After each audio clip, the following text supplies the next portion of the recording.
I am living the dream. I'm doing basically what I set out to do, doing it with animals that I have always been passionate about. Hopefully giving that passion to students, passing that along.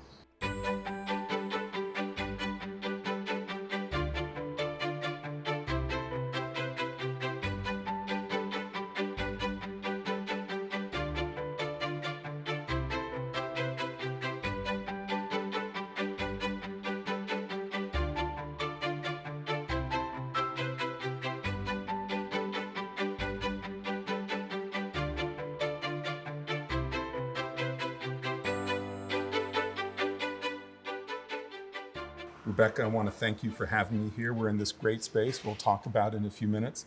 But I want to contextualize things a little bit. We are in a non-air conditioned space in the summertime. Yes. And because we're on the farm, I can't wear open-toed shoes. No open-toed I'm wearing shoes. thick blue jeans. Yes. I think the phrase is sweating like a stuck pig. It seems contextually appropriate, so I apologize to you and to everybody else. No worries. I'm thrilled to be here, but it is warm. You seem to be unfazed. That's just my weakness. But thank you for having me here, and also thank you for having my wife here. When I knew that I'd be interviewing you, I thought I need to have my wife here because we have been driving by the farm for 14 months. We would pull into this parking lot and see some goats, see some other animals. We kept looking for the pigs, but we didn't see them, probably the wrong time of day. And peeked inside this roundhouse, but now we get to do it. So this is really exciting for us, and thank you for teaching us how to milk a goat. Well, thank you so much for coming. It's been a pleasure to have you here and your wife and to teach you to milk. That is not a phrase I ever thought I'd hear in my presidency, but now I'm part of the presidency, president of a land-grant university, so maybe I should have adjusted my expectations. I now know how to milk at least one animal. You're a native New Jerseyan. Yes. You're a Rutgers alum. Yeah. And how long have you been working in this particular role? Ever since I graduated in 2007, so 14 years now. 14 years. And tell me a bit about the kinds of work that you do on the farm. My role is twofold. I primarily do two things. I manage the small ruminants here, which are the sheep and goats, in addition to teaching the small ruminant practicum and handling and fitting classes. So in teaching the practicum, tell us about this space. And is this where you teach as well? Yeah, practicum is an experience-based education course, and as such, we do a lot of basically what I did with you and your wife in the barn, teaching you how to handle the animals, how to do daily maintenance on them, giving injections, feeding, cleaning, all the basics. In addition, when we have lectures or want to do other sorts of demonstrations on a class-wide scale, we will use this space here. And I don't know how much the cameras gather of this space, but we are in a lecture hall, essentially. Yeah. I think that's wonderful. I mean, I'm a historian, so I sit in a seminar room with a table or a lecture hall with fixed seats, with air conditioning, with chalkboards or with displays. But this is a lecture hall. It is. It has a screen. We do PowerPoints. It has Wi-Fi capability. We do have dry erase chalkboards. Okay. So it has all of the same aspects of a regular lecture hall, but also the ability to bring animals right in here and do wonderful. demonstrations. So when you're running this practicum, are you talking to 5 students? Are you talking to 30 students? Give me a sense, and the viewers a sense of your teaching experience. So in general, our classes are kept small because it is so hands-on. So we will typically have about 5 students per section, but in total we have about 16 to 20 students a semester that come through each practicum. So I know that you grew up with 4-H, that you were literally on the farm, you're doing this stuff. Yeah. Are your students from the same background, or where are they coming from? What leads a student to come to this kind of space? So largely, I would say no. Our students don't have the same background that I grew up in, being involved in 4-H. There's always those that do, but a lot of times students come to Rutgers because they don't have the experience, that hands-on experience working with animals. And one of the great things about our program is that we offer that to students. So I don't know if your students are going to watch this, but if you had a 4-H student here would that be the know-it-all student? Like, oh, I've done this already. Or I feel like that was me. No, no, I came. first raise your hand. Oh, I know. Yeah, I believe it or not, when I took the class that I currently teach. Oh, do you really? I did. I took small ruminant That's practicum. wonderful. And a lot of people think that I must have taken it as like an easy, I thought it Right. would be a cakewalk. Utterly easy? Sorry. Sorry, that's bad. But But no, I took it because I really wanted, I just always have had such a passion for small ruminants. And so I wanted to learn more and learn in a diverse environment. And I think that really was offered here at the farm. you have given us an incredible tagline. You were passionate about something when you came in. You wanted to come here because it would help fuel your passion and ignite your passion. And now you're living your dream. Yeah, basically. I pretty much. Can we call cut? The interview's over? You just nailed it. Thank you.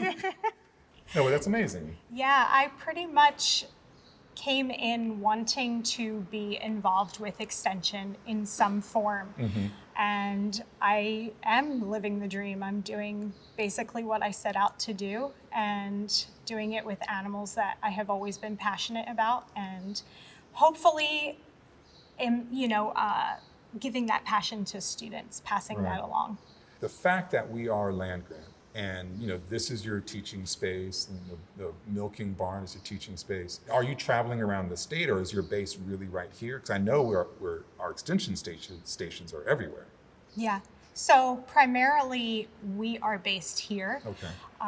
But we also work with a lot of the other extension faculty. I currently sit on the State 4-H Goat Advisory Board, do a lot with that committee as far as providing educational opportunities with small ruminants throughout the state. In addition, usually we'll have different educational opportunities here on campus, Okay. like the Junior Breeder Livestock Symposium, which happens usually in the spring. And again, utilizing this space right here where not just college students, but other people from across the state will come and learn about livestock and animal agriculture. And not just hobbyists, but professionals, I imagine. Yeah, most of New Jersey animal agriculture is more hobby than Oh, okay. professional. Okay. But yes, there's always that element of a livestock producer who wants to learn more or wants to be profitable. Maybe they're small scale, Okay. but still wants to Right. be profitable. I love the fact that as a state university, we are in service to the state, and you embody that. So I think that's really wonderful.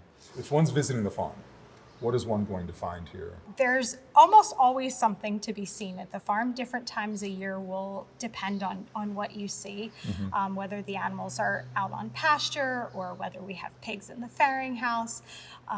Just depends. But we do have Dorset sheep, we have Alpine and Boer goats, we have beef cattle, we have pigs, we do have chickens, and of course the horses. And the horses. And you have, for all of this, an amazing Instagram feed.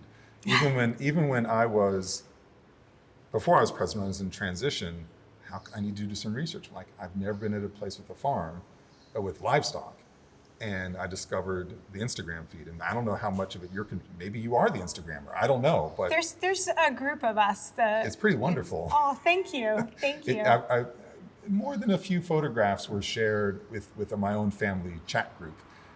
Look at this cute goat. And, I'm actually nervous about the goats because my wife has been, we have a big property at the president's house and there are opportunities. I may have been talking to her about you guys getting Oh, chickens. oh gosh. Well, no, this will be interesting. So we are a dog family, and then we brought cats into the mix. I was very skeptical, being a dog person, and it's actually been a lovely thing. But now we're talking about whole other. This is like next level stuff. I'm not sold on that. That's understandable, not being sold on it.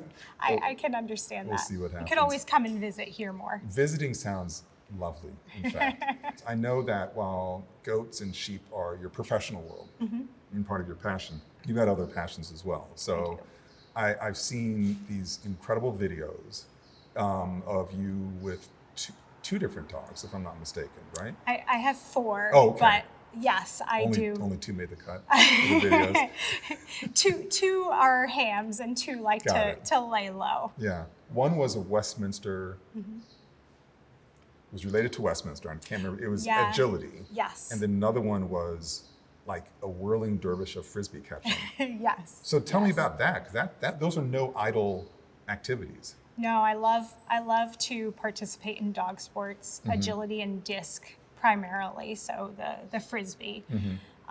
My oldest dog, she's retired. That's Gracie. She's Okay. been a 3-time Westminster attender and finalist. Okay. And so that's agility with the obstacle courses. Right. And then my youngest dog is Kindle. She does agility as well, but has really turned on to disc, and we're currently qualified to attend Worlds this fall. That's amazing. That's the video I saw of Kindle jumping on your back, doing all Yes. these different, Yes. amazing. We have 2 labs, so the idea of my lab jumping on our back to do anything is already off the table. It's not going to happen. Kindle's little, so Yes, but still, I mean, just impressive. You know, as a professor, I'm sitting here thinking about midterms, final exams, and now I've not done a practicum, but I mean, how are you judging talent or expertise? that was definitely something that we struggled with in an experience-based education course. So we have grading rubrics for participation and ability and skill. So we actually do a mid-semester review to let students know kind of where they're at, what we consider to be appropriate participation or appropriate ability and skill. And then we also do written exams as well. Oh, okay. So I didn't do the written exam, but I'm pretty confident you would have given me an A on rudimentary milking. Yeah? Yes, Yes? you Okay. participated. I participated. You Do I have a trophy for that? you absolutely were a very good student, so I would be giving you high marks. Thank you. And you read that script line very well, so I appreciate that. If you were trying to go on the road and tell somebody a story about Rutgers that's affirming, what would you be telling them? I would probably tell them the story about the opportunities that Rutgers really gives students for gaining that hands-on experience. The stories that I get from my students coming back from vet school who send me emails or stop by to visit and say, oh, I have to tell you, so we did this in class and nobody knew how to do it, but I remembered from, taking my class down here on the farm how to do it, or, my fellow students are so apprehensive about handling the large animals, but I feel comfortable thanks to this experience. So I love hearing those stories. I Right. love when my students come back and can use what they've learned here. And it's not always about, again, the experience. Sometimes it's about the skills and the ability to question and to really think about things in an analytical and critical manner. I try to impart on my students as well. I love this because when I talk about when people, it's quite fashionable to ask, well, what are I'm a humanist. What are the humanities good for? I'm like, developing critical analytical thinking skills. Yeah. And your students are getting that here. I just, it's not part of my world, so I confess that. So I wouldn't have known what your answer would be, but that's a great university answer. I mean, that's wonderful. And with students coming back, I mean, that's the best. Yeah. That's like an incredible gift for any professor, any instructor. Absolutely. To have the students come back. Is there a story that you keep coming back to that you feel is quintessentially Rutgers that is like the story you like to tell about the place? Oh my gosh, there's so many. Again, the vet student coming back, the students who are just so excited to do something or see something for the first time. Even during COVID, sometimes I didn't even really think about, the stuff that I was sharing with the students and how impactful it was until they, came back and Right. said, I really appreciated that. It got me through a tough time. It was a really hard time being home and Sure. and not being able to have the experience in person.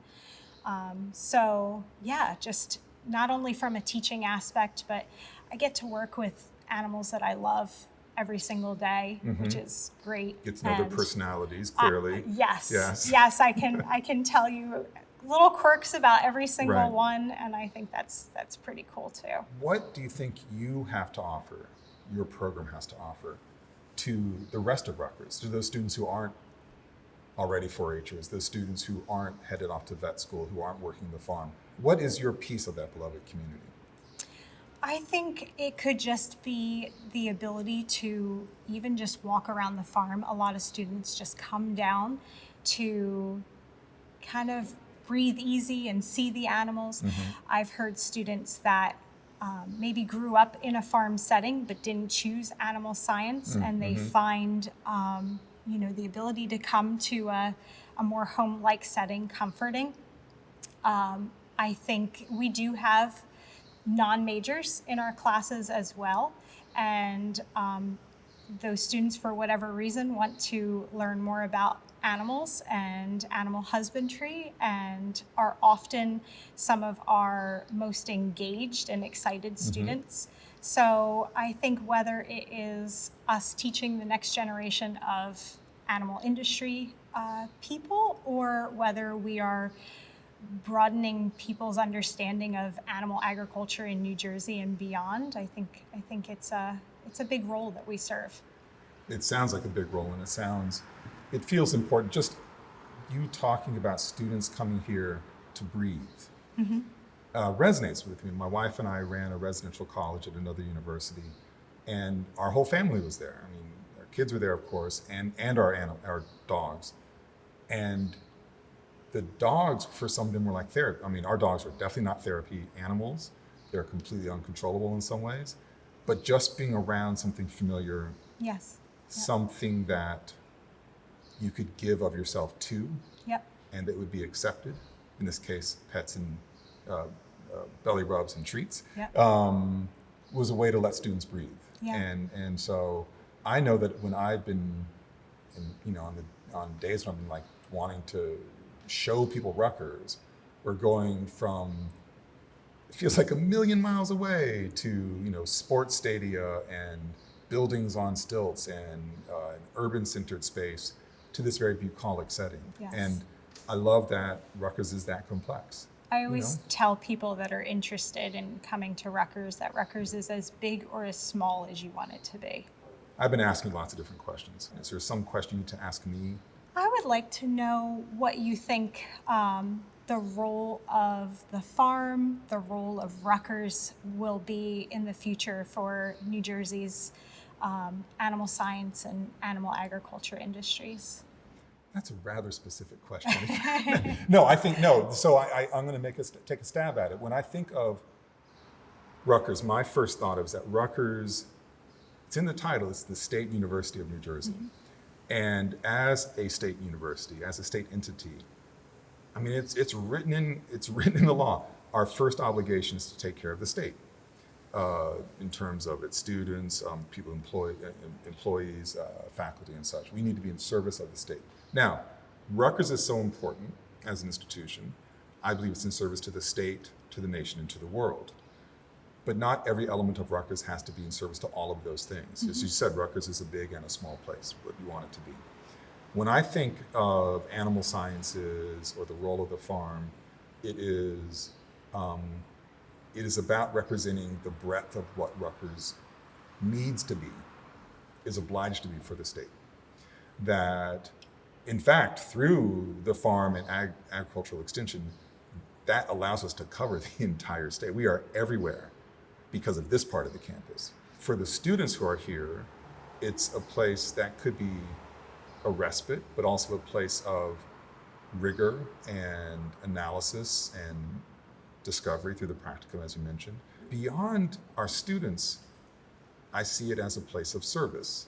Because if we, I mean, and I hope I'm saying this in an appropriate way, when I think of the science of livestock care or animal sciences, we're talking about fundamentals. And if we get too far, as a society, too far away from our fundamentals, in this case animal science, for me as a humanist it might be civics, things start to fall apart. Animal sciences is about maintaining our fundamentals, service to the state, service to our students, and then service to ourselves as an institution. And while we will still be intellectually curious and want to explore climate sciences and all these other places, I mean, heck, climate sciences and animal sciences are interwoven. But while we might be branching out into, say, artificial intelligence and such, we are never going to forget our fundamentals. Too risky to do so. We can't. We have to eat. We have to eat. Yes, absolutely. Thank you so much for this time. Thank you. I'm now an official goat milker. Yes. An A+1. Well, at least an A1. And A+. A+, beautiful. And I've learned a whole other thing about Rutgers, and I'm in your debt for that. Thank you. Thank you so much. It's my pleasure.